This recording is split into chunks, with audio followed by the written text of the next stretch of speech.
concert is tonight. So if you need to leave or step out, no worries. Help yourselves and do what you need to do. This is our last strategic task force for the school year. So for those of you who've been with us 1, 2, 3, 4 times, thank you so much. We really appreciate it. And we're going to do a little bit of reflecting tonight. On your tables are pink half sheets of paper. Those are agendas for this evening. If you've been with us the last couple of sessions, we started with our elementary experience. So we talked about K-4. This would have been 2 sessions ago. Then we moved, the last time we were together, Mrs. Moran, Mrs. Holman, talked about that middle level experience and what's happening 5 through 8.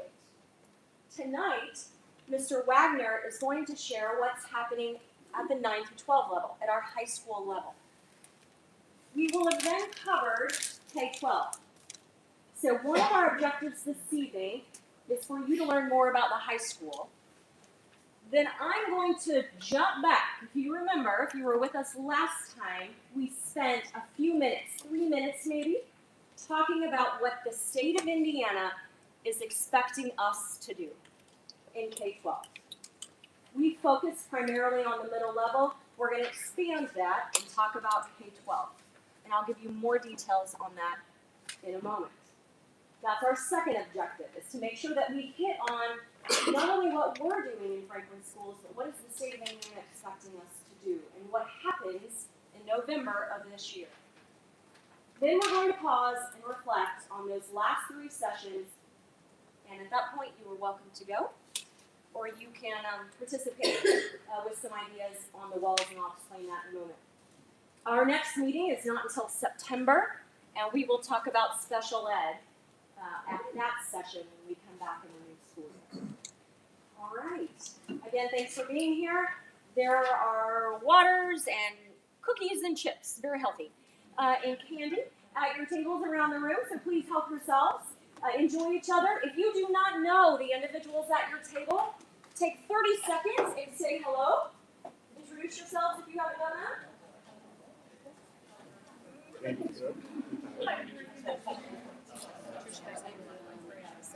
Okay, so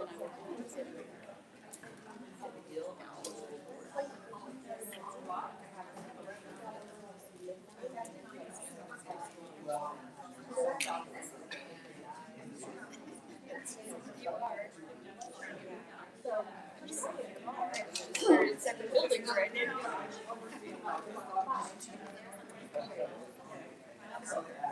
Yeah.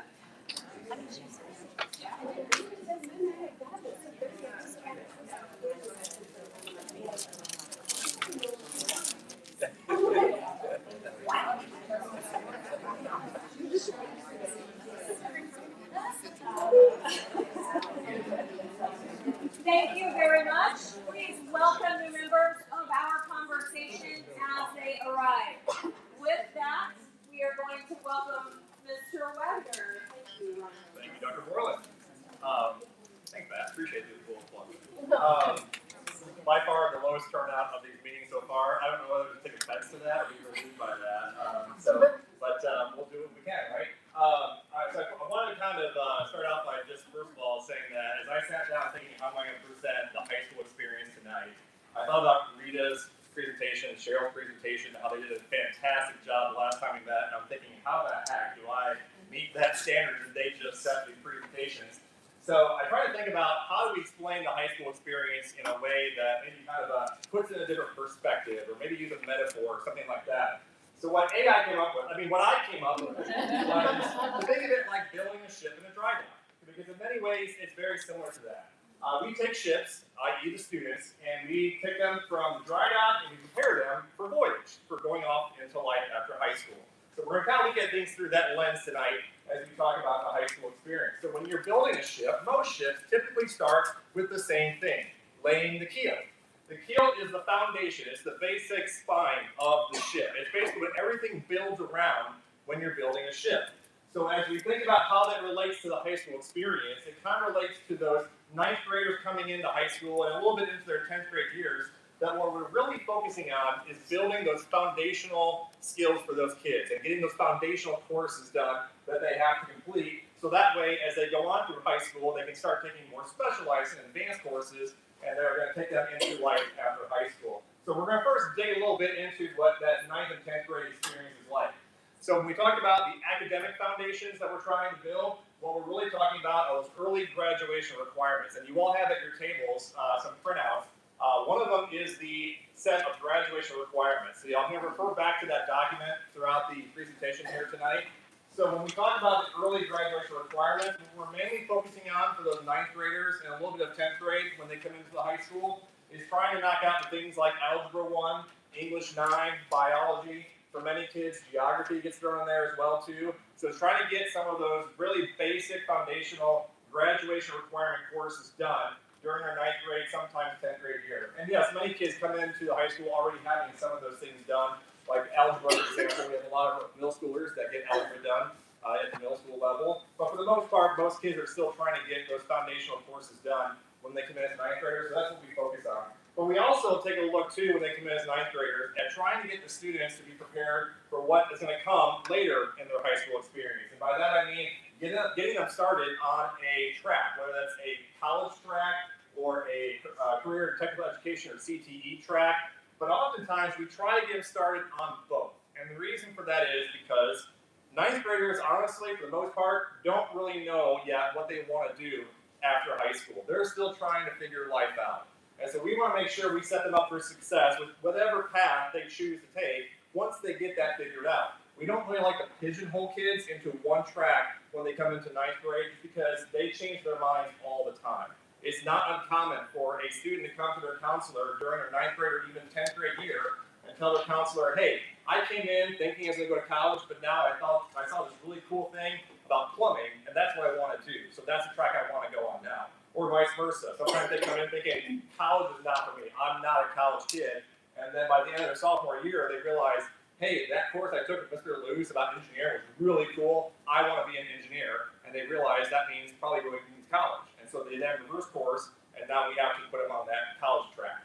And so we want to make sure, again, we're not really pigeonholing kids very much in that 9th grade or even 10th grade year. And sometimes you get some kids where you just know they're definitely going to college. But at the same time, we don't really want to make that assumption if we don't really have to, just because we want to set kids up to be flexible and have opportunities so that way they can pivot any way they need to go as they go through high school. So let's do a little bit digging more into graduation requirements, because you may have heard that graduation requirements have changed, or are changing, I should say. The state created a new set of graduation requirements that are starting to be in place this year for our current freshmen, the class of 2029.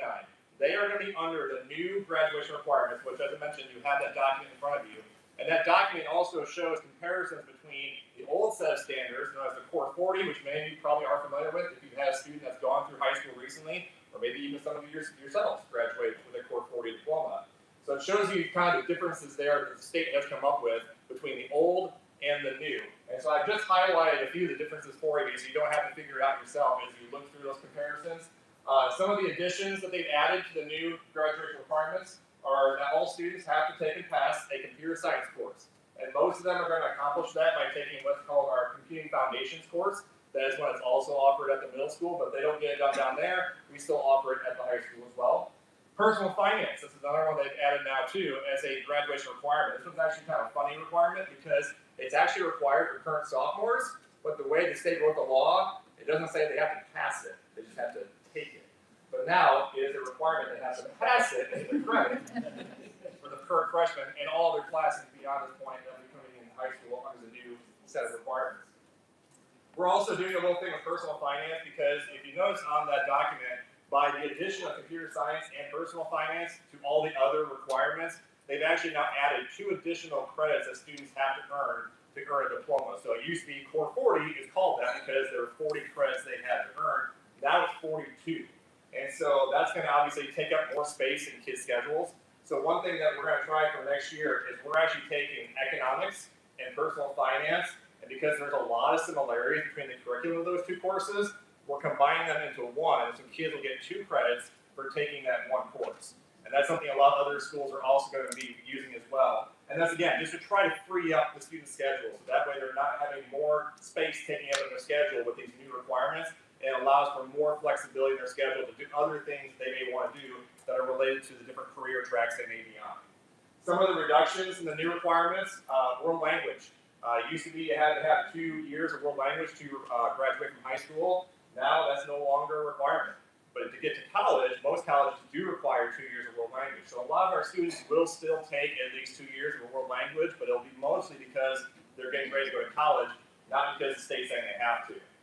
Social studies is another one that now has had a reduction in the amount of credits that they have to take. And if you notice too, in the part where it talks about social studies and world languages, it kind of combines them into one field now. So students actually could take more of a world language track to get that requirement done and not take as much of the social studies. Also, economics, again, is another one that's no longer required for graduation, although a lot of our students will still take it because it will count toward their college admissions requirements. And then physical education. It used to be that they have 2 credits of PE to graduate. Now it's only down to 1. And we are offering PE at the 8th grade level for high school credit. Students also get a PE credit when they take their weights class. For the kids that are in athletics, or even those that just want to take a weights and conditioning class, they get their PE credit that's required for graduation by taking that course. So a little bit of a reduction there in what's necessary for PE.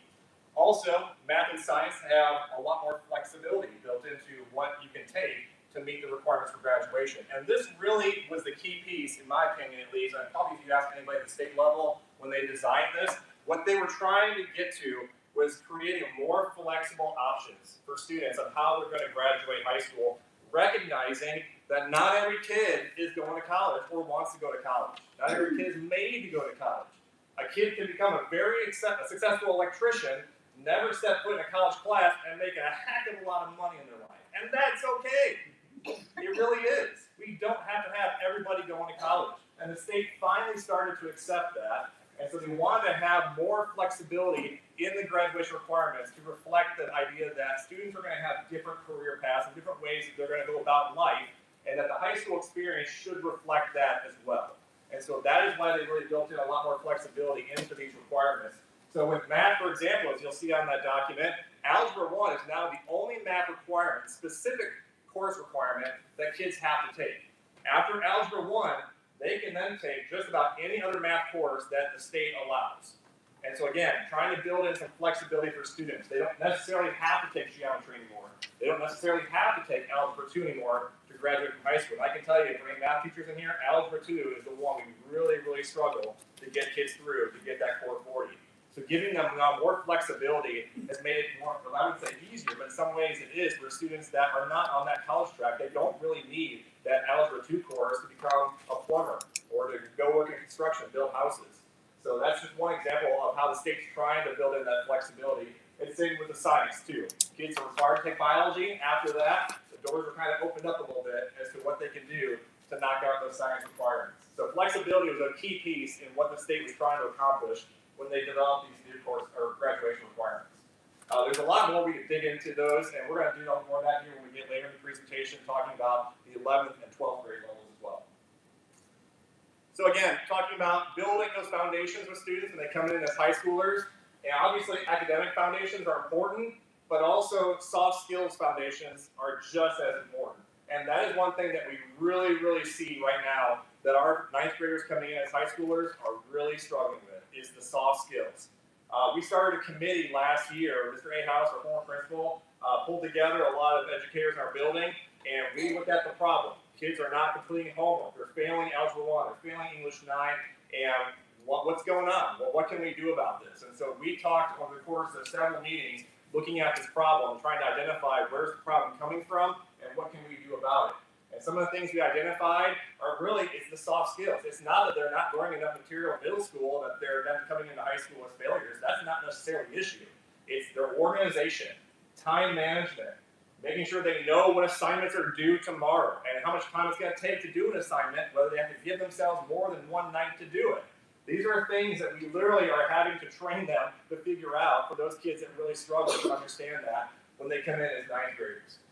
It's also a mindset shift. This idea that now that you're in high school, your courses and credits matter. There are no more free rides in high school. If you don't pass the class and it's required for graduation, guess what you're doing next semester or next year? You're taking that class again. These students have really not ever experienced that before throughout most of their schooling up to this point. And so that's another thing that we're really trying to hit hard. And I know Rita, she and I talk about all the time. They hit it hard when they're in middle school, but yet it doesn't seem to get in their head. And for some students, it takes a while before it finally starts to register with them, oh, I really do need to do my schoolwork, because if I don't, I'm going to be an algebra 1 for the third year in a row. And so you really sometimes for some kids have to just kind of let them go through that motion. But as much as we can, we want to get them figuring that out as soon as possible so that we don't have those students in a situation where they're repeating algebra 1 for the third time. And to be honest with you, we do have about a dozen or so kids that are repeating algebra 1 for the third time. It does happen.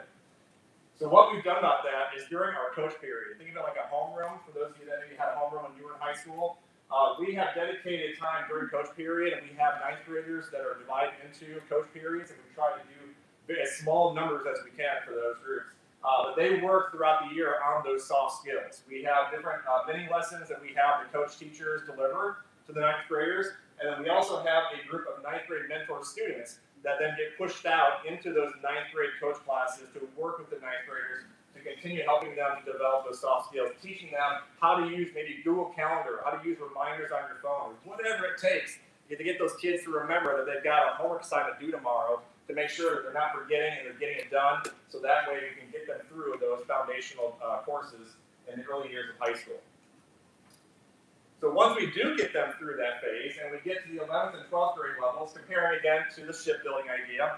So most ships typically have a lot of the same basic structures. Your keel, your hull, a deck most likely. But then after that, where kind of ships become more customized for their purpose and what you're going to use it for. And for students, it's very much the same way. 9th and 10th grade, we get the foundations built up. And then after that, they get a lot more flexibility and a lot more variety of things that they can start to do, trying to customize that experience for what they plan to do after high school. So we have a lot that we can provide to our students, whether they're going to college, whether they're going to go into a career, a technical education field.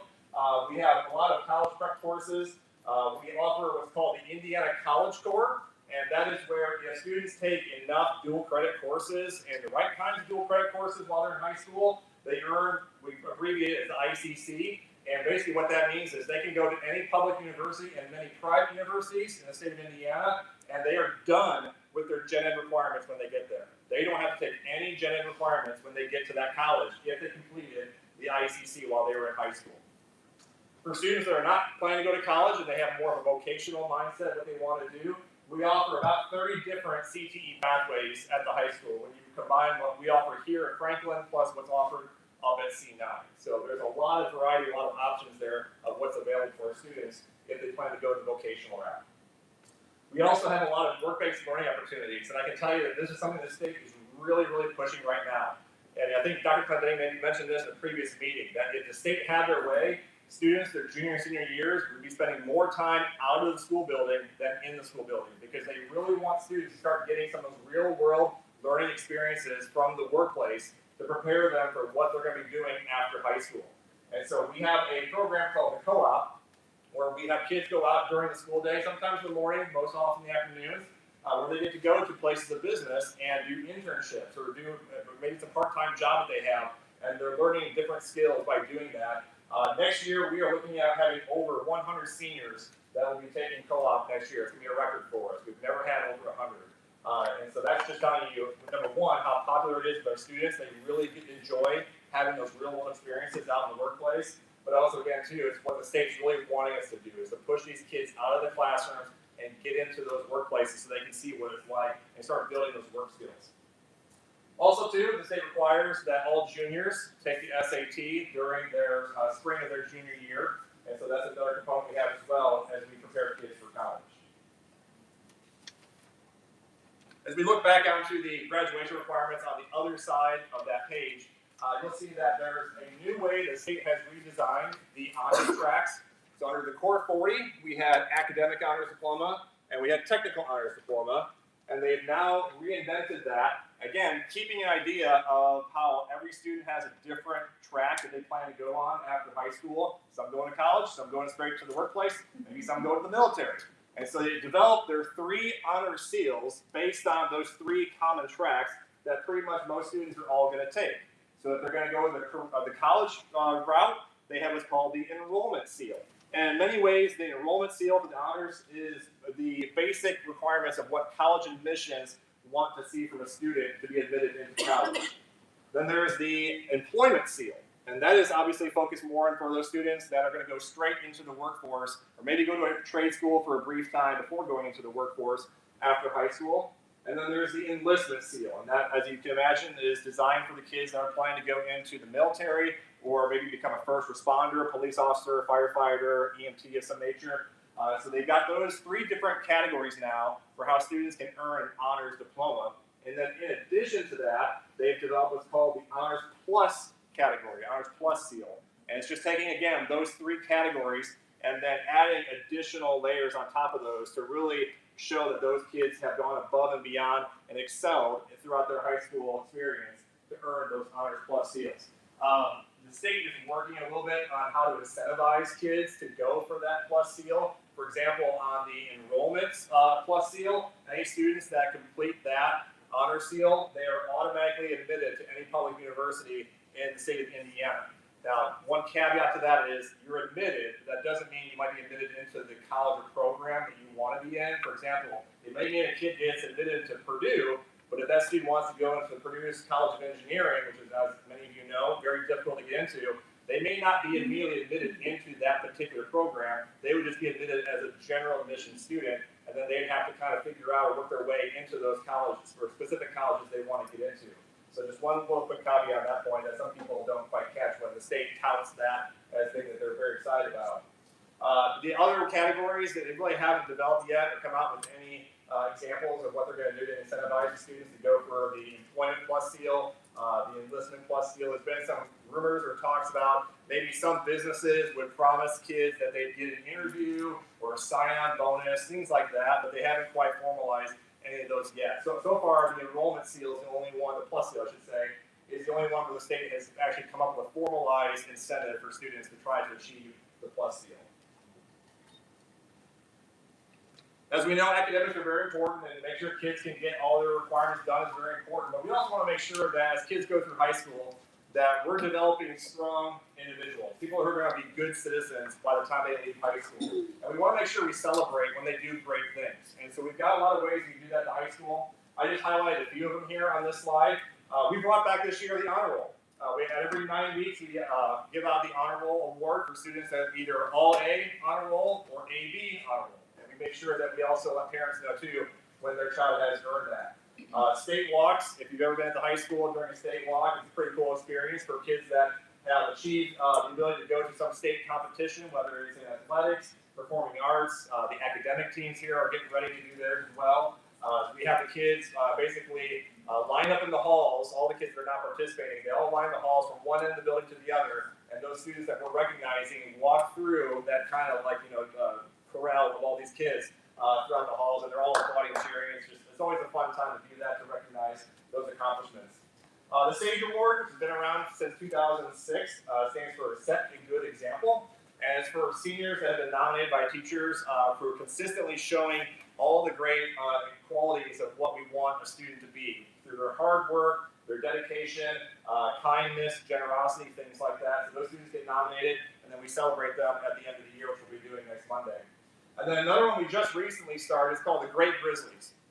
The Great Grizzlies was designed as a way to recognize kids for doing, those acts of kindness or things that they go above and beyond and are not expected of them. And so some examples that I've given out recently in the high school, I caught a kid a couple weeks ago who was leaving the cafeteria after lunch, and I noticed he picked up 2 or 3 pieces of trash at 2 or 3 different tables. Well, I know he wasn't sitting at 2 or 3 different tables. That trash could not have been his, but he picked them up and he threw them in the trash can on his way out. He didn't have to do that, but that's the kind of students that we want to have. And so we want to recognize them when they do those kinds of things.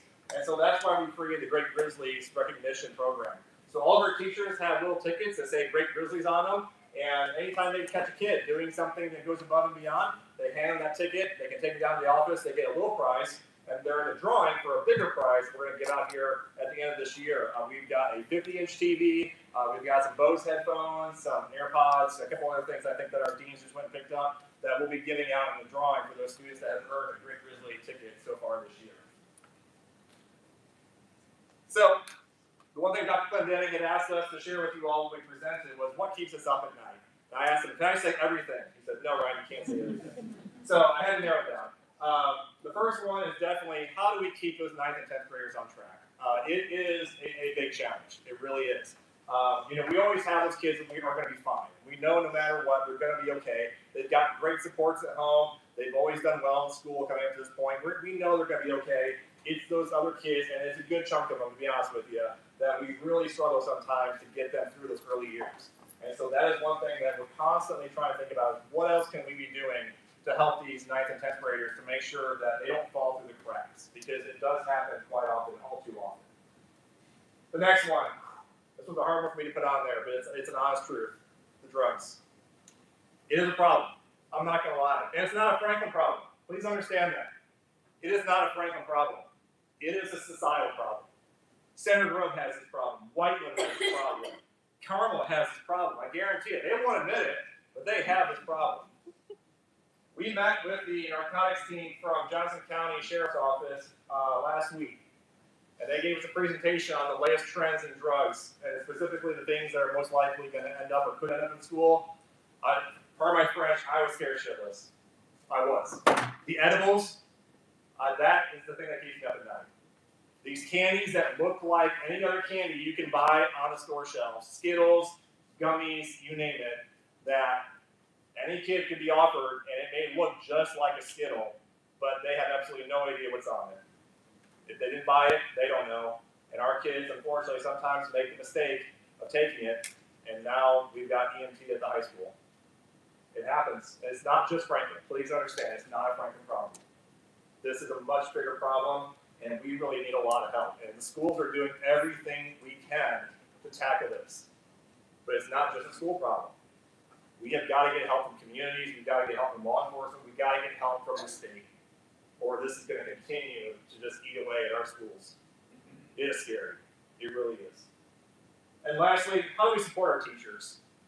And you've heard this from Cheryl and Rita, the elementary principals. It's never been harder to be a teacher than it is right now. I've been in this profession now for 18 years, which I know in the grand scheme of things isn't a whole lot of time, but it's enough time for me to see the trends and how things have changed. It was never like this when I started teaching. It was not this hard. And we got to really figure out what can we do to support our teachers. They are burned out. They are tired. They are overwhelmed. And it's not just because it's May at the end of the year, although that plays a lot into it, I can tell you. But it is every year. I see it. I see it in their faces. I see it in the conversations I have. I see it in those teachers, the great teachers that we see leave the profession because they just can't do it anymore. So how do we support that? How do we keep them from leaving? How do we keep them from being burned out? It is a real problem. It's hard because there's not great solutions, unfortunately. And I can tell you this, sometimes it doesn't matter how much money you throw at them, and probably the teachers in this room are going to kill me for saying this, but it really, in the studies they've done, it's not always about the money. It's about the time, it's about the stress, it's about the pressure, it's about the negativity that seems to always surround schools, especially public schools. It's hard. It's hard to get through these days. So what can we do?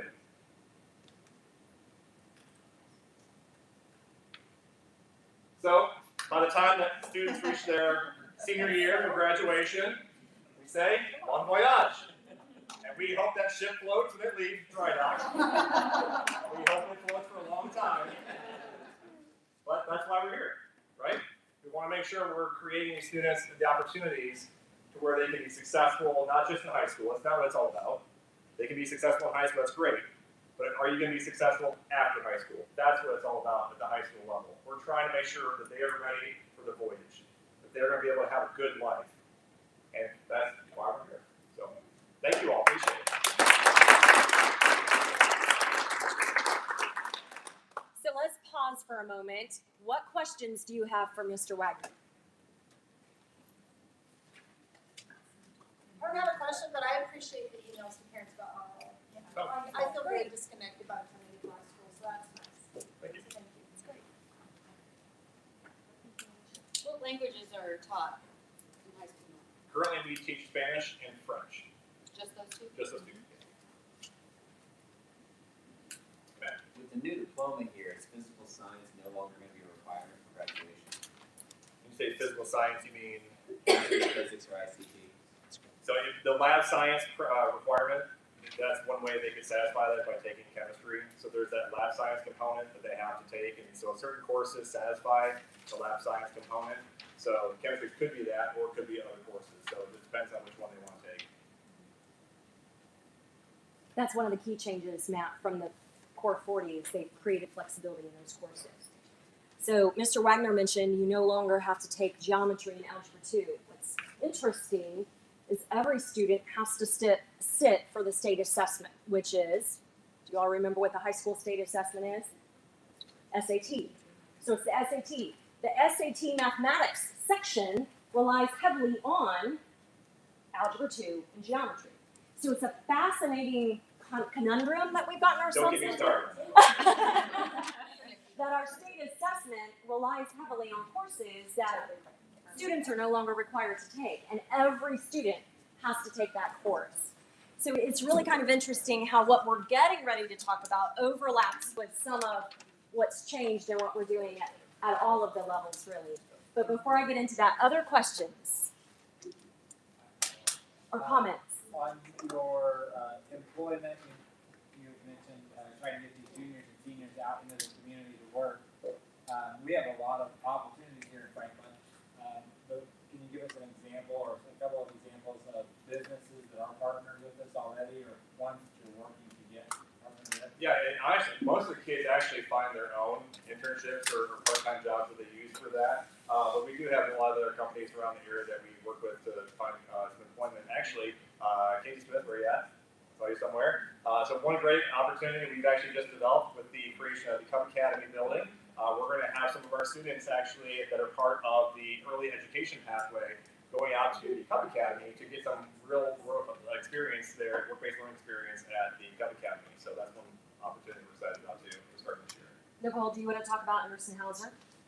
So we hire annually 5 or 6 high school interns a year that are engineering business focused, but we also hire C9 interns too that might be machine enrolling on top of the 5. So we work with 5 to 8 students every year, but we're also encouraging other businesses and other companies too. So we're trying to bring those other companies alongside of us because we know it's going to be a big lift. And initially, with every student that's expecting in Indiana to have one of these work-based learning experiences to happen, there aren't going to be enough spots. But if we all work collectively at the same time to build those out and to build experiences that make sense for students, I think we can get to it. But it's going to be partnering and finding organizations that understand if they don't jump on board now, they're going to fall behind. And they're not going to have access to the best talent. I know we get access to the best talent. And a couple Franklin community students that are awesome. So what training do you give to those businesses to be able to have an intern? So our co-op teacher, Mr. Tungate, he actually meets with them and he goes through kind of what the expectations are for the students and the things that we want them to get out of the experience. And then he'll actually meet with them too throughout the course of the semesters in the workplace and meeting with the bosses and employers to make sure the students are meeting those expectations. But he meets with those employers to kind of go through what does this partnership look like and what do we want to make sure our kids are getting out of this. And it's not just hey, we're just going to send these to you so that way you got some free employees to do something like trash cleaning. That's not what this is about. We want them to get something out of this more than just that you're going to use them to just get some small mundane task done. So we meet with them and go through those expectations. The state of Indiana is also working on this very question, this issue that Nicole mentioned we're wrestling with. It's called ICAP, if you want to go out and Google it. In our region, right now, they focus primarily on banking and computer science. So they are working with employers to train employers to have students under the age of 18 in their businesses. That is very scary for some employers. And so we're trying that to your question, how do you train the businesses, the corporations, the companies to be comfortable with supporting our students? So as Nicole said, it's a lift, right? But you will be behind if you're not engaging. But initially, getting the students on site and understanding that all that students really want is to be valued and feel like the contribution matters, as opposed to sometimes just sitting in a traditional classroom. They don't feel like they're giving anything back, but when they get in the workplace and employers can see what they're capable of, it's a win-win for everybody. And then it becomes, I want 5 more of those students to be in my organization, and let them come back when they're in college and intern again, and then eventually employed with us. Which means there's some onus on us as well. Brandon also works with our students. Mary Foreman does, Mary Weedman, thank you, not Mary Foreman. Mary Weedman works with those students as well to make sure that they have some of those soft skills that our employers are looking for to ensure that when we send a student out, that they come back and want 5 more, right? So we have to invest that time as well in our students, in our buildings with our educators. So for the like my daughter's in this graduating class. So for the honors plus, and it's saying that you have to complete 75 hours of work based, like that's on pretty much all of those. Like, is she gonna know what these are and how to get them? Is your daughter a freshman? Yes. Yeah.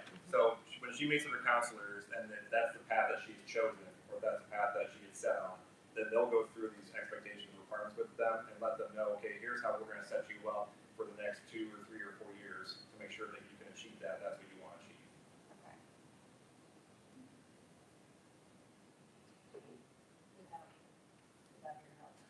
I know. Right, I don't know how to help her then if I don't know, like, Sure. like I get this piece of paper, but I don't know what all this Yeah. means, I Well, guess. and I appreciate you saying that. We can probably put together some parent meetings to help provide some more education on that. We do provide at the 8th grade meeting, we kind of cover this. I know it's been more at a basic level, Yeah. but we can kind of go over that maybe a little more in depth, maybe in a parent meeting with the high school parents. Or even if you don't, I mean, I don't have to have a meeting per se, I mean, you can, but even if it's just something that goes out on your grid, like giving examples or Yeah. whatever's easiest Sure. for you guys, I'm not trying to add more. No, I appreciate that. Yeah. Thank you. I'll just add, and we don't know yet, but one of our recent grant opportunities at the state level, we applied for some dollars to adapt a platform that would allow us to help parents engage with some of those questions around the work-based component, college and career readiness. We're pretty excited. We will find out in June. So stay tuned. It will involve training our teachers and also working with students and parents. But we're trying to find ways. We have another platform that we just approved earlier this Yes. year. Yeah, we have a new platform called Graduation Pathways, and it is a platform that our counselors will be able to use to track the progress of students as they go through high school, working toward those diplomas. And there will be a parent portal component of that, so that parents can log in and see how their student is doing in terms of graduation completion status. And so that's something that we'll have rolled out once it gets set up. They're still working to initialize it. We're getting close. But that's another thing that we'll have opportunities to utilize now moving forward with our students and parents as well. We're trying to find ways to better educate parents about that process because it is very confusing, especially now when many of us went through the Core 40. This is the first change in, I don't even know how many years. Do you know how many years it's been? Well, they added the Graduation Pathways component Sure. about 7 years 8 ago. years ago or so. That was tacked on top of the Core 40, but the Core 40 itself has been around for Forever. who knows how long, I guess, quick question, with like the honors plus, is that kind of like, as a freshman, they kind of know, like, I want to do the plus aspect of it? Like, at what point is it kind of like too late to go there, or like, at what Yeah. point would they start working? It's a great question. Because the plus seals have so many different aspects to it, it is something that they have to get started on fairly early. I'd say probably by sophomore year is when they're going to have to really start to dedicate themselves to that to be able to achieve that. And largely that's because of that work-based learning component that they're going to have to add on at some point into their junior or senior year. That's going to take up some time in their schedule. Now, they don't have to do work-based learning only during the school day. They can do it outside of school hours too. But students are very busy, obviously, with different activities and things going on. They don't always have time to do that. So yeah, typically we want to get them going on that by the time they come into their sophomore year, no later than junior year, because otherwise you're really starting to get to that time where this is not going to be feasible anymore if we haven't already had you on this track up to that point. Does the senior project fulfill any of the new state requirements? Yes, the senior project does fulfill the requirements for in the honor seals. The demonstration, where is it at there? Demonstrate skill development in the following areas: communication, collaboration, and work ethic. It's a lot of the plus seals there. Another component too, and I didn't want to spend a whole lot of time getting into all the nuances of graduation requirements, but if a student does not complete a seal for their diploma, so if they don't ever achieve any one of these three on the back side of that page, if all they do is they just get all the coursework done on the front page, they still have to complete what we were just referring to a moment ago, the graduation pathways, and which are the three boxes that they have to check off. One is the coursework completion, the two is the senior project, and then the third is some kind of other pathway, whether it's college related, career related. So all those current requirements that are in place for the Core 40 diploma, students will still have to complete those additional expectations if they're not going to complete one of the honor seals. So the senior project still checks off that box for those students. What would you perceive as the top two reasons for teacher burnout? I'll give you my answer, but I think it'd be better to come from the teachers themselves. But I'll give you my answer. Time, the amount of time that it takes to do all the work that they have to do, and the negative, kind of environment that has been created around public education. Can I ask? I got a thumbs up from one of the teachers, so I guess maybe I nailed on the head. I don't Can I know. ask a follow-up Yeah. to your answer? So you said time. Yeah. How time in comparison to a full-time job, not teaching? Sure. Matt, you want to chime in on that one? Can you rephrase the question? How is the time commitment for a teacher different than the time commitment from someone that has any other kind of full-time job? I have that kind of full-time job, but so much of the job comes home with you. I mean, it's not just the physical aspect of the grading and planning. It's like, well, you get a prep period. Well, I teach 3 different classes, and I spent the entire prep going through the chemical room the other day, so I have 0 time for grading and stuff. So a lot of that carries over, and also just the emotional burden. I mean, you're dealing with an angry parent phone call, getting emails late at night, you're getting kind of updates with your students, so then you're carrying all that home with you as well. And it's a lot, especially if you're coming home to all those responsibilities on top of it. The job doesn't